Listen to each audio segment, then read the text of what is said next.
these are not things we've seen from any Broncos quarterback since Manning. And the arm talent as well, like, bro, I don't want to say this is gonna sound crazy. I'm not I don't think I want to. I don't know. Should I say it, Evan? Like, Fuck is it, dude, dude. the arm talent like looks arguably better than we've seen like any Broncos quarterback since maybe like John Elway.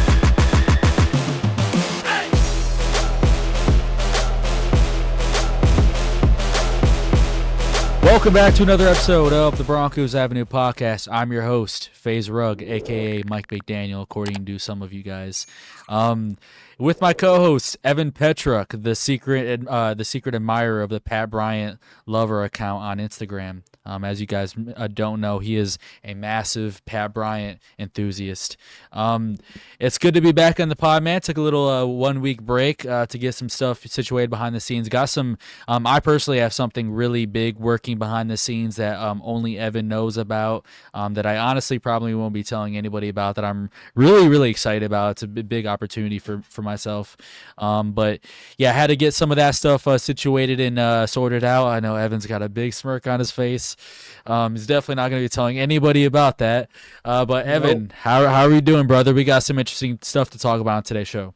I'm good, man. I missed all the hate comments and, everyone hating my guts. At the end of the day, it's just a matter of time before Jahdae Barron gets number 7. So you guys can hate it or love it, but it's coming off the rafters. So Hey, shout out to Mile High Mario, my man, Mario Vitante. I don't know if you saw, he tweeted that he would love to see Jahdae Barron or RJ Harvey get number 7, which thank you, man. That actually made me very happy because if Mario sees this, he's going to laugh, but he's definitely not as young as us, being 22 years old. So him being like representing that a little bit older side of the Broncos community, him tweeting that was just hilarious, bro. Because obviously we're trolling about it, but at the end of the day, like I would love to see RJ Harvey wear number 7.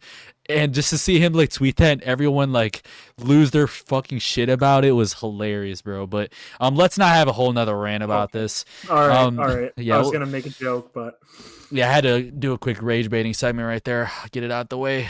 Um, the Denver Broncos have been included in a mock trade for Detroit Lions wide receiver Jameson Williams. Credit to Kobe Leibowitz, I think that's how you pronounce his name, of Athlon Sports.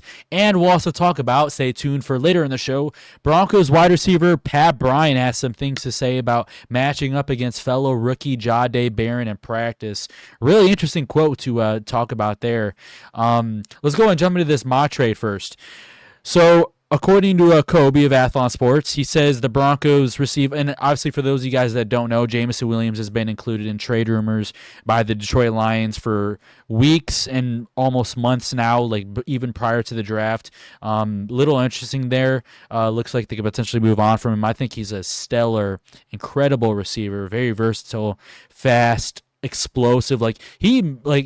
I don't know. Is this a crazy take? I think he might be like the most like explosive receiver in the NFL. Like he is. like if you're counting Tyreek Hill, I mean, he had a down year because of lackluster quarterback play, Yeah. but like I still think Tyreek Hill is the Yeah. most explosive. But Jameson Williams is definitely up there, man. Like he has wheels. I can't exactly remember which game it was, but I had him in fantasy last year, and Mm-hmm. and I was watching on Red Zone, and he just caught a drag, and he took it to the house from like the 80, like it was He's 80-yard crazy. touchdown. Like he's so fast, man. Yeah. But in this mock trade, he has the Broncos receiving Jameson Williams and a 4th-round pick, and the Lions receive defensive end John Franklin Myers, who is reported to not be happy with his current contract status in Denver. Wide receiver Devon Vele, hate that right there. I'm a Devon Vele truther.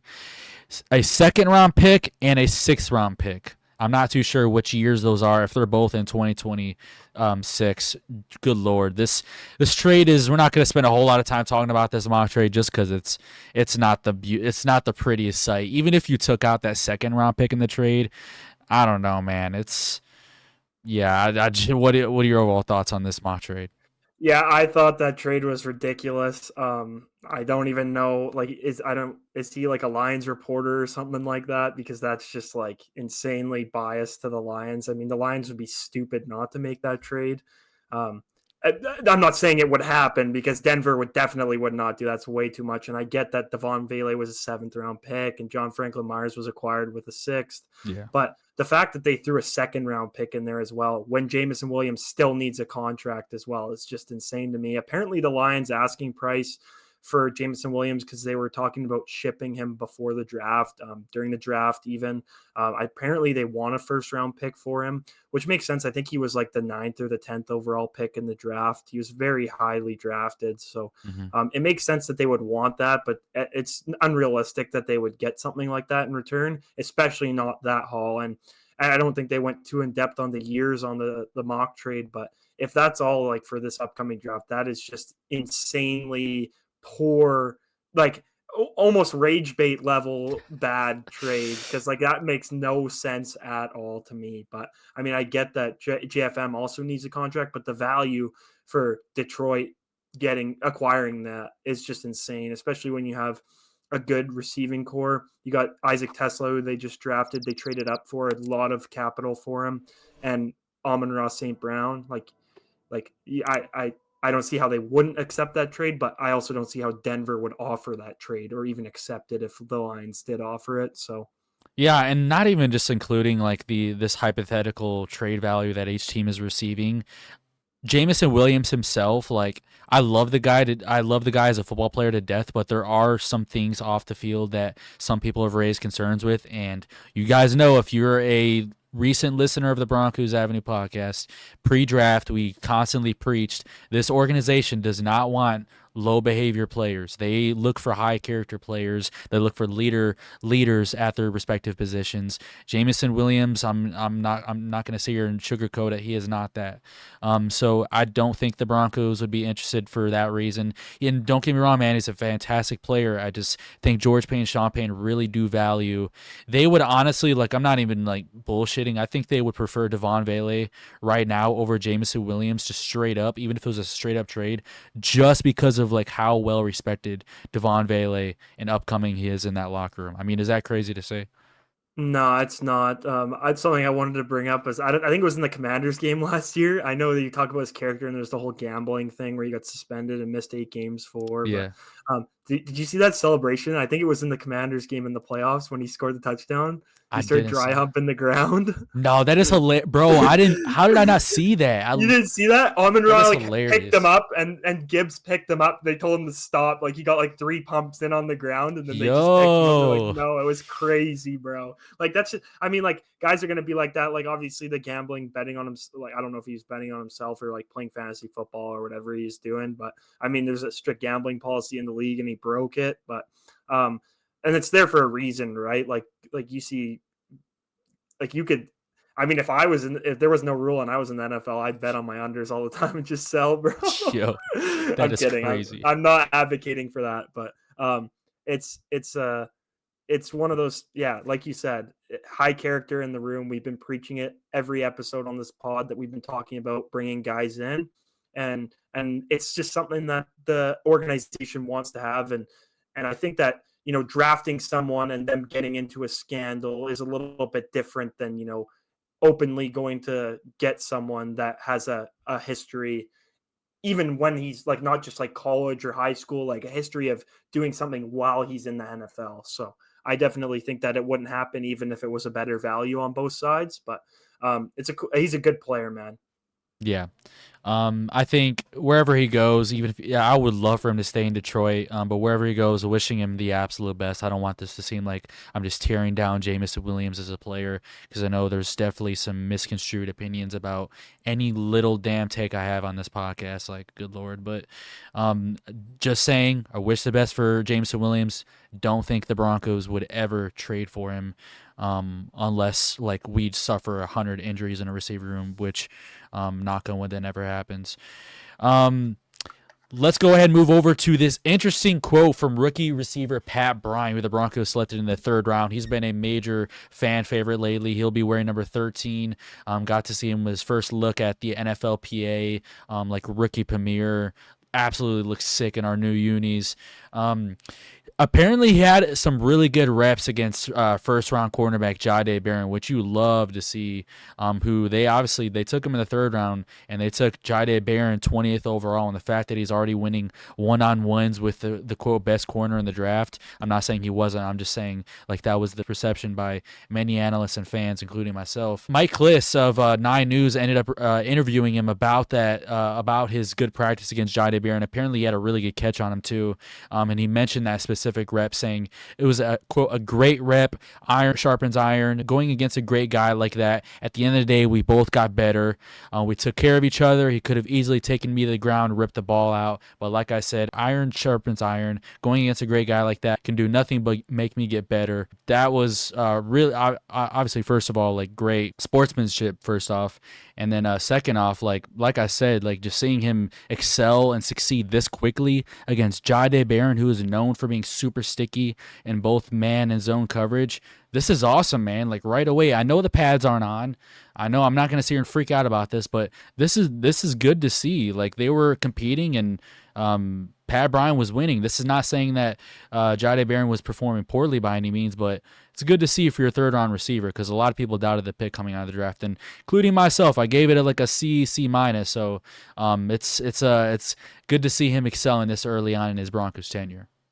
You guys might think it's satire, but I'm telling you, 3 years from now, I'm going to come back to this video after I say Pat Bryant will break the receptions record in his career. And you guys are calling me crazy right now. It's going to happen. It's going to happen. It's inevitable. But like he said, iron sharpens iron. It's one of my favorite terms, using in practice, because all the work that they put in, it's like, anything you do, you put in all the work when it doesn't matter, and then when it matters, it's just that much easier, right? So both these guys are great players, and the fact that they're going so hard in rookie minicamp, and just going hard in general, like I'm sure they're going to be going hard in camp and going hard in the season too, like at practices. Like it's great that we have guys that take practice seriously and want to succeed. It's a winning culture team at the end of the day. Like the league is better when Denver's good. I just can't wait for the season, man. I also I wanted to touch on it, that I'm pretty sure it was on the Up and Adams show, Pat Bryant talking about how Bo Nix booked the excursion for him and all the receivers. Again, shows the Bo's character. Like he's just that guy, man. Like he wants to have that bonding. Like he's never met these guys in his life.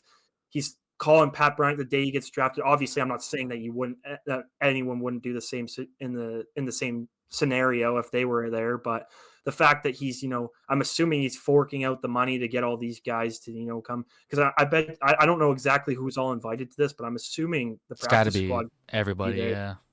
And it's just, Evan Ingram's going to be there, Lucas Krull, Adam Troutman, like Nate Adkins probably. Like it's got to be like a big thing, and it's just the fact that they're getting ready for a huge pivotal moment in the franchise's history for this up and coming season.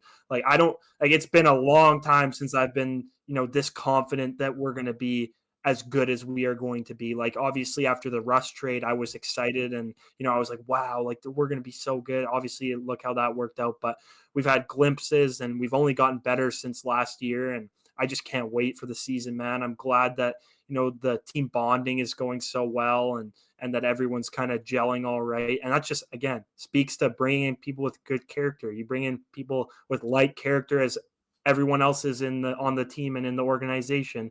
They're going to get along very well.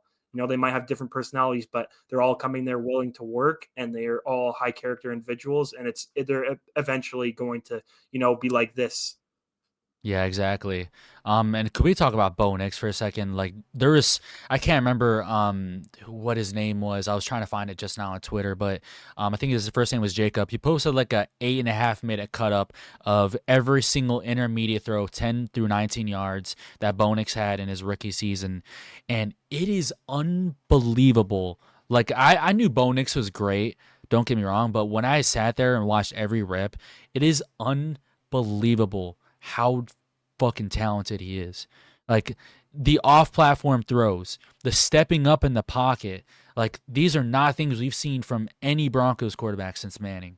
And the arm talent as well. Like, bro. I don't want to say this is gonna sound crazy. I'm not. I don't think I want to.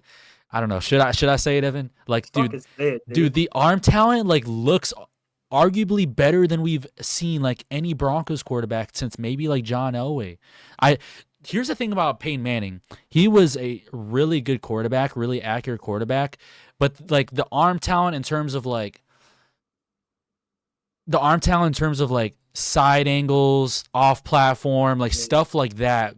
Bo Nix is doing it so well. Like he looks like do you see where I'm getting at? I'm not saying No, I do. Yeah, like obviously Manning had the record-breaking season, yeah, but the goat. his neck was damn near robotic, dude. Like he couldn't move his neck, so like it's understandable that he wasn't able to throw like Bo Nix. But I Yeah. get what you're saying. Like Yeah. it's unbelievable. Like he is, and the fact that he was doing all this with like 2 broken vertebrae in his back, like 3. it's insane. Like I don't understand. Like I know we talk about this every episode, but the fact that Bo Nix is so overlooked just disgusts me, man. Like it's so irritating looking at all these different posts talking about how Caleb Williams had a better fucking rookie season than Bo Nix did. Like, oh, well, Jaden Daniels and Caleb Williams didn't have a top 5 defense in the league. Oh, well, Jaden Daniels had Terry McLaurin. Now, no knock on Cortland Sutton. I like Cortland Sutton. But Terry McLaurin is better than Cortland Sutton. Like, you can't sit there and look at me and tell me that you would take Cortland Sutton over Terry McLaurin in a straight-up trade. You can't.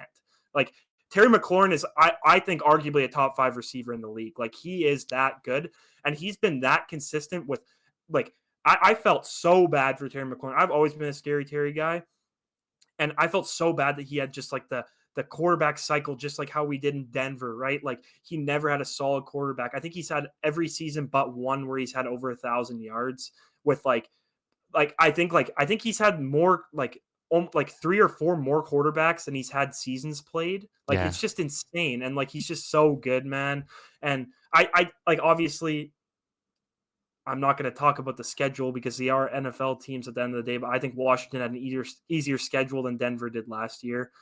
But again, Jaden, if you don't count the playoffs, because I'm obviously the playoffs, he beat teams, but if you don't count the playoffs, Jaden Daniels didn't beat a team with a winning record during the regular season. So, and he got smoked by the Bucs. So, and we smoked the Bucs, but yeah, I don't understand how people are like discrediting both so much. Like, just doesn't make any sense to me, man. Yeah, you mentioned the Bo Nix retreat with the quarterbacks receivers. He's such a good dude off the field, man. Like when you hear every single teammate, Zach Allen this offseason, Quinn Miners, there's so many more players now. Pat Bryant, like just raving about like immediately calling his guys, initiating and planning a vacation retreat where they're not going to go partying. And I seen someone comment on my post saying that please don't let this be a New York Giants situation with Odell. Like, what are we doing, bro? This is Bo Nix, bro. Like they're going to work out and get reps in together. It's not one of those things they're gonna be taking a picture on a Bo and cursing the team. Like, I just really quickly wanted to acknowledge how fantastic Bo Nix was, despite, like you mentioned, the 3 broken vertebrae. I mean, the poor performances from his receivers. Not going to say it was all 17 weeks that they're performing bad. There was, when I was watching the cut up on film today, like, I'm not going to lie, maybe some games, Cortland Sutton, Devon Bailey, Marvin Mims were separating better than I initially thought when watching it, like on just like the TV version. I think there's a very bright future ahead, man, and that's another reason why I don't think you should bring in a guy like Jameson Williams and trade away a Devon Bailey. Like, build off of what you got going right now. And Pat Bryant looks like such a good dude and respected dude, and he's already winning reps over our first-round corner. Like, come on, man. And by the way, the dude literally, like, I cannot unsee it, looks exactly like CJ Stroud. He exactly does look like him. Stroud. It's CJ Stroud if he had arm tats. Yeah. Another big fan, another fan favorite for me. CJ Stroud's a monster. In my opinion, call me crazy, top 5 quarterback. I think he's that guy. Obviously, the whole Jaden Daniels thing and Bo Nix, we can go back and forth all day with that. It feels like, honestly, just talking to a brick wall. And I will say, like, right now, I think you probably will disagree with me. I do think right now Jaden Daniels is better, but I think we're playing the long-term game here. I think he's gonna be better long-term than Jane Daniels. And honestly, I hate comparing. At the end of the day, like we sit here and I see people saying like, "Why are you comparing? Just appreciate Bo Nix." I do see where you're coming from, man. Like I don't like sitting here comparing all day. It's just it's the people that sit here like it's them. They will sit here all day saying, "You were an idiot for thinking Bo Nix is arguably just as good, if not better, than Jane Daniels." We're defending Bo Nix. It's not like we're going out of our way to say that Bo Nix is a undisputedly way better quarterback than Jane Daniels. Yeah, It is. exactly. It's all We're in defending. defense. Yeah, we're defending Bo Nix. Who else is gonna do it? I feel like we're at the end of the day, like we are the only ones like sitting here like going bat to bat for him every pod. So Honestly, man, fuck it. Give Bo Nix number 7.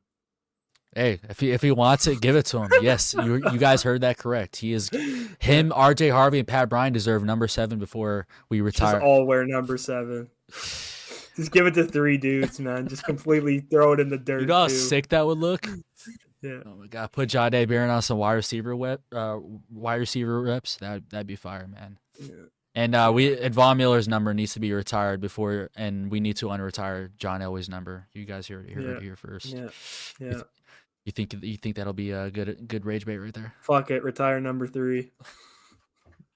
Hope you guys enjoyed today's show. As usual, please make sure to drop a like, sub, all that greatly appreciated. I'm your host, Amir Farrell, with my co-host, Evan Petruk. See you guys in the next one. Peace.